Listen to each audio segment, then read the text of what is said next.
UGD ನಿರ್ವಹಣೆಗೆ ಆಧುನಿಕ filter ಯಂತ್ರಕ್ಕೆ ಚಾಲನೆ. ಶಿಡ್ಲಘಟ್ಟ ಶಾಸಕ ಬಿಎನ್ ರವಿಕುಮಾರ್ ಅವರಿಂದ ಚಾಲನೆ.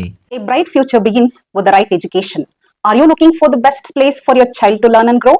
Welcome to a school where learning is joyful, creativity is encouraged, and every child is valued.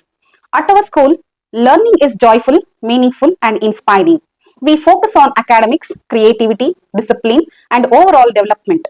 A safe and caring environment where every child shines. Admissions open for the academic year 2026-27 from pre-KG to grade 10th. Contact us 8618131401 for more queries. Enroll today. Build a bright future for your child at Sri Gadadri English Public School. Sidlaghatta ನಗರದ ಒಳಚರಂಡಿ ವ್ಯವಸ್ಥೆಯಲ್ಲಿ ಉಂಟಾಗುವ ಅಡೆತಡೆಗಳು ಹಾಗೂ ಮ್ಯಾನ್ಹೋಲ್ಗಳ ಸ್ವಚ್ಛತೆ ಕಾರ್ಯವನ್ನು ವೇಗವಾಗಿ ಮತ್ತು ಪರಿಣಾಮಕಾರಿಯಾಗಿ ನಿರ್ವಹಿಸುವ ಉದ್ದೇಶದಿಂದ ನಗರಸಭೆಗೆ ಹೊಸದಾಗಿ ಫಿಲ್ಟರ್ ಎತ್ತುವ ವಿಶೇಷ ಯಂತ್ರವಾಹನವನ್ನು ಒದಗಿಸಲಾಗಿದೆ. ಈ ಯಂತ್ರವಾಹನಕ್ಕೆ ಶಾಸಕ ಬಿಎನ್ ರವಿಕುಮಾರ್ ಚಾಲನೆ ನೀಡಿ ನಗರಸಭೆಗೆ ಹಸ್ತಾಂತರಿಸಿದರು.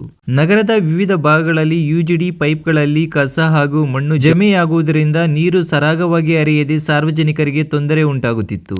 ಈ ಸಮಸ್ಯೆಗಳನ್ನು ತ್ವರಿತವಾಗಿ ಪರಿಹರಿಸಲು ಆಧುನಿಕ ತಂತ್ರಜ್ಞಾನ ಹೊಂದಿದ ಯಂತ್ರವನ್ನು ನಗರಸಭೆ ಪಡೆದುಕೊಂಡಿದೆ. ಗ್ರೇಟ್ ಇಂಡಿಯಾ ಎಲೆಕ್ಟ್ರಾನಿಕ್ಸ್ ವತಿಯಿಂದ ನಮ್ಮ ಎಲ್ಲಾ ಗ್ರಾಹಕರಿಗೆ ಶುಭಾಶಯಗಳು. ನಮ್ಮಲ್ಲಿ ಎಲ್ಲಾ ಬಗೆಯ ಎಲೆಕ್ಟ್ರಾನಿಕ್ಸ್ ಮತ್ತು ಗೃಹ ಬಳಕೆಯ ವಸ್ತುಗಳ ಮೇಲೆ ಆಕರ್ಷಕ ಫಿನಾನ್ಸ್ ಸೌಲಭ್ಯದೊಂದಿಗೆ ಭಾರಿ ಡಿಸ್ಕೌಂಟ್ ನೀಡಲಾಗುತ್ತಿದೆ. ನಿಮ್ಮ ಮನೆಯನ್ನು ಮತ್ತಷ್ಟು ಸುಂದರಗೊಳಿಸಲು ನಗರದಲ್ಲಿ ನಂಬರ್ 1 ಶೋರೂಮ್ ಆದ ಗ್ರೇಟ್ ಇಂಡಿಯಾ ಎಲೆಕ್ಟ್ರಾನಿಕ್ಸ್ಗೆ ಇಂದೇ ಭೇಟಿ ಕೊಡಿ. ಗುಣಮಟ್ಟದ ವಸ್ತುಗಳು, ಉತ್ತಮ ಸೇವೆ, ರಿಯಾಯಿತಿ ದರಗಳು. ಇಂದೇ ಭೇಟಿ ಕೊಡಿ. ಗ್ರೇಟ್ ಇಂಡಿಯಾ ಎಲೆಕ್ಟ್ರಾನಿಕ್ಸ್, ಅಮೀರ್ ಬಾಬಾ ದರ್ಗಾ ಹತ್ತಿರ, ದಿಬ್ಬೂರ್ಹಳ್ಳಿ ರಸ್ತೆ, ಶಿಡ್ಲಘಟ್ಟ. ಕರೆ ಮಾಡಿ 8861043315. ಈ ಯಂತ್ರದ ಮೂಲಕ ಒಳಚರಂಡಿಯಲ್ಲಿನ ಮಣ್ಣು, ಕಸ ಹಾಗೂ ಅಡಚಣೆಗಳನ್ನು ಸುಲಭವಾಗಿ ತೆರವುಗೊಳಿಸಬಹುದಾಗಿದೆ ಎಂದು ಅಧಿಕಾರಿಗಳು ಮಾಹಿತಿ ನೀಡಿದರು. ಈ ಸಂದರ್ಭದಲ್ಲಿ ಮಾತನಾಡಿದ ಶಾಸಕ ಬಿಎನ್ ರವಿಕುಮಾರ್, ನಗರದ ಸ್ವಚ್ಛತೆ ಹಾಗೂ ಸಾರ್ವಜನಿಕರ ಆರೋಗ್ಯ ಹಿತದೃಷ್ಟಿಯಿಂದ ಯುಜಿಡಿ ವ್ಯವಸ್ಥೆಯ ಸಮರ್ಪಕ ನಿರ್ವಹಣೆ ಅತ್ಯಂತ ಅಗತ್ಯವಾಗಿದೆ.